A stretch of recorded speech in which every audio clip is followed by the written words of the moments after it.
જય માતાજી મિત્રો, કેમ છો બધાને? તો ખાસ જણાવવાનું કે જો મારા મોઢામાં તેજ છે એવું જો તમારે તેજ એવું ચહેરો ને એવું સુંદર બનવું હોય તો મેકઅપની જરૂર નથી કે પાવડરની જરૂર નથી. તમારે બ્રહ્મચર્યનું પાલન તમે કરશો તો ઓટોમેટિક તેજ. હું કોઈ સાબુથી નથી નાતો, કોઈ શેમ્પૂથી નથી નાતો. મારા સાબુ શેમ્પૂથી હું નાતો નથી. ખાલી બ્રહ્મચર્યનું પાલન કરું છું, નીતિ ધર્મ ઉપર છું, બસ આ જ છે. જો તમારા ચહેરાનું કંઈક આવું તેજ છે તો તમે પણ બ્રહ્મચર્યનું પાલન કરજો. અને બ્રહ્મચર્યનું પાલન કરવા માંગતા હોય તો કોમેન્ટમાં જણાવજો. કંઈ પણ તમારે ડિસ્પ્રેશન હોય તો કહેજો, હું જરૂર વિડીયો બનાવી અને મૂકીશ. અને બ્રહ્મચર્યનું જો પાલન કરવા માંગતા હોય તો પહેલું તો તમારે ઉઠવાનું વહેલું છે. 4 સાડા 4 થી 5 વાગે તમારે ઉઠી જવું. સૂર્યોદય પહેલાં ઉઠી જવાનું.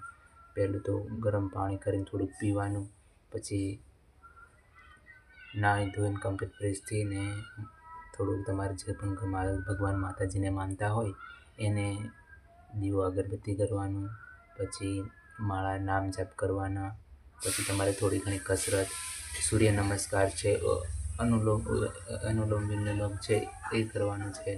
પછી થોડીક હળવી કસરત તમે કરશો તો સારું રહેશે. પછી તમે જે પણ કામકાજ કરતા હોય એ કરવાનું. અને તમારા ઘરમાં જો પુસ્તક હોય, કોઈ ભગવદ્ ગીતા છે કે હનુમાન ચાલીસા અવશ્ય વાંચો. હવે હનુમાન ચાલીસા મને મોડે છે, હું હનુમાન ચાલીસા મોડે બોલું છું.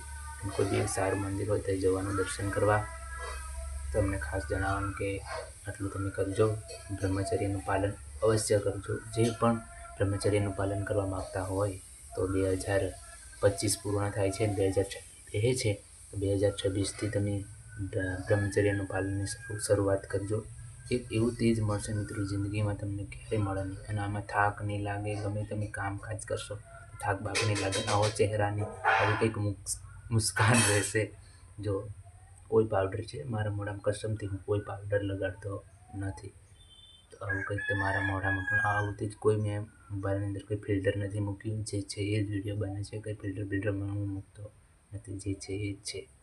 તો ખાસ તમને જણાવવાનું કે રહેજો અવશ્ય. એકવાર ટ્રાય મારજો. પહેલાં તો ધીરે ધીરે શરૂઆત કરજો. 10 દિવસ, 15 દિવસ, 20 દિવસ, 25 દિવસનું રહેજો. કરતે પછી મહિનાનું બ્રહ્મચર્યનું પાલન કરજો. બીજું તો હવે તમને શું કહું, એકવાર બ્રહ્મચર્યનું પાલન કરજો પછી તમને ઓટોમેટિક જ ખબર પડશે કે કેવું આનંદ છે. બાકી બીજામાં કોઈ આનંદ નથી. કામકાજ કરો, હું પણ કામકાજ જે બને એટલું કામકાજ કરવાનું. બેસી રહેવાવાળાનું કામ નથી.